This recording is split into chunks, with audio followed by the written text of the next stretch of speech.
Hey guys, this is going to be a review of The Mandalorian Chapter 8 Redemption, which is also the season finale for Season 1, which means we have quite a bit to talk about. This episode starts with a scene with two stormtroopers who have captured the child, and they're sitting outside of the city waiting to get permission to come in, and they're just kind of doing nothing.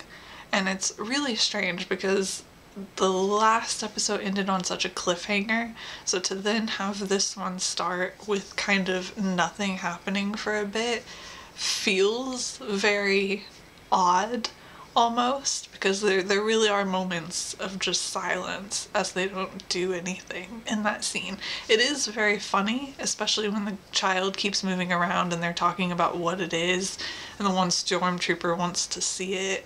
It is very funny. It's just a huge tonal shift between what was happening last episode. The bounty hunter droid shows up, he ends up taking out both stormtroopers and saving the child, and that was the moment where I finally fully trusted him. I feel like it's a similar time to when the Mandalorian also finally trusted him, but I think that really did prove that his programmer really has been changed, and from that point on I wasn't worried about anything suddenly happening with him. We also get more flashbacks about the Mandalorian's childhood in this episode and learn a bit more about how he became a foundling, so that was very interesting to see, and it gives a good idea of why he's so loyal to the Mandalorians too. I mean, even if he'd been born a Mandalorian and raised in it, he probably obviously would still feel very strongly about it, but I do think being a foundling and being saved by them does kind of almost make it more important in a lot of ways than if you'd been born into it. Like, obviously that's an oversimplification, it wouldn't be true for everyone, but I can see how that would strengthen his feelings towards it because he considers them like saviors, kind of. Most of the Mandalorians on the planet seem to have been killed, except the armor has survived somehow.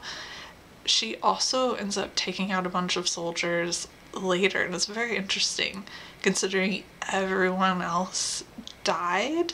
I'm curious as to how she survived. The armor is also the person who recognizes that the child needs to be returned to the Jedi, which I'm pretty sure this is the first time the word Jedi is even said in the series, and the others don't really seem to know who the Jedi are, and it's so funny just because the Jedi are such a focus of the movie. The Jedi really are kind of mythical to a lot of people in the Star Wars universe, but when you watch the movies and you're more familiar with the Jedi, it's just always so strange to be reminded of how little most of the people in the galaxy know about them. At the end of the episode, the bounty hunter droid actually sacrifices himself, and despite not trusting him until the beginning of this episode, that scene actually ended up being pretty emotional. At the end of the episode, they think Moff Gideon is dead, but we see that he's actually not.